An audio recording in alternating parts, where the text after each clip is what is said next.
How are you doing, Cali Crowd?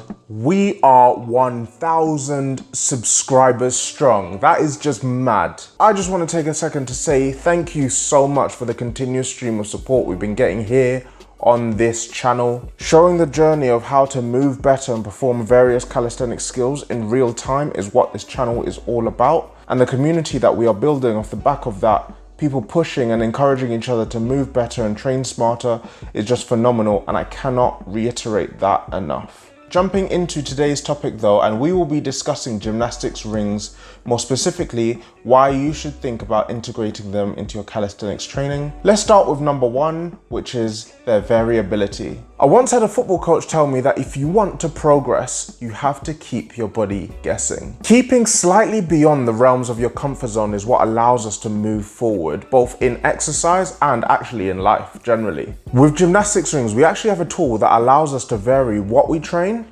where we train, and how intense we actually want to go. This makes mixing things up and keeping things interesting very, very easy. There are very few tools out there that allow us to get such a complete workout so easily, which brings me on to the second reason to incorporate rings into your training, which is their affordability. Okay, so gymnastics rings effectively allow you to carry around your own gym in your backpack. Couple this with the fact that they cost about £30, and what you have is a really accessible piece of equipment. Just think of how much it would cost you to get your hands on a set of dumbbells, a barbell, and weights, for example. And that's assuming you have the space in your house to store it all. Compare all of this to a really small investment for some tiny hula hoops on some string that can arguably do the same job. In an industry where every company is trying to get you to part with your cash, it's refreshing to come across a tool that makes it easier to keep more of it in your pocket. Third, we have the fact that they provide unstable grounding. Gymnastics rings takes exercises that you could be quite familiar with and displaces them to quite far outside of your comfort zone. Take the dip, for example. Classically performed on parallel bars, we have a fantastic compound exercise where the triceps and chest are the prime movers. Take this to the rings though, and due to the added instability, the lats will fire up more to adduct the arms and stop them from flying outwards under your weight.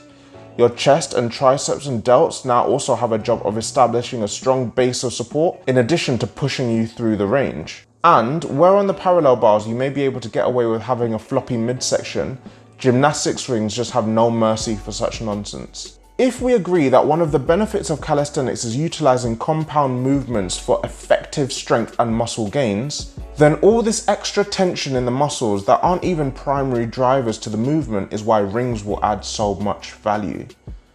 We know that time under tension is one of the factors that triggers growth, and we can use that here to elicit some serious gains.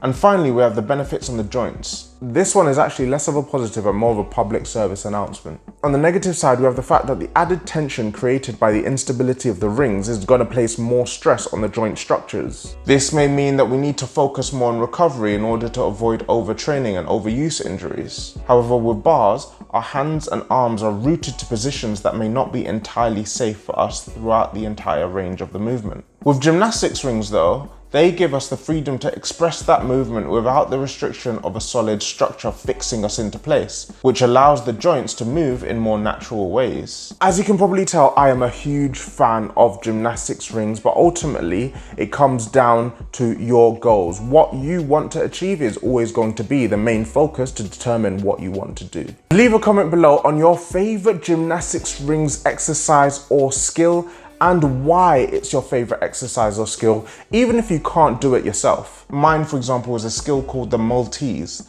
I mean, come on, it's a planche iron cross combo on rings. That's just nuts. As always, if you enjoyed the video, be sure to leave a like as it really, really helps us out, and I'll see you in the next one.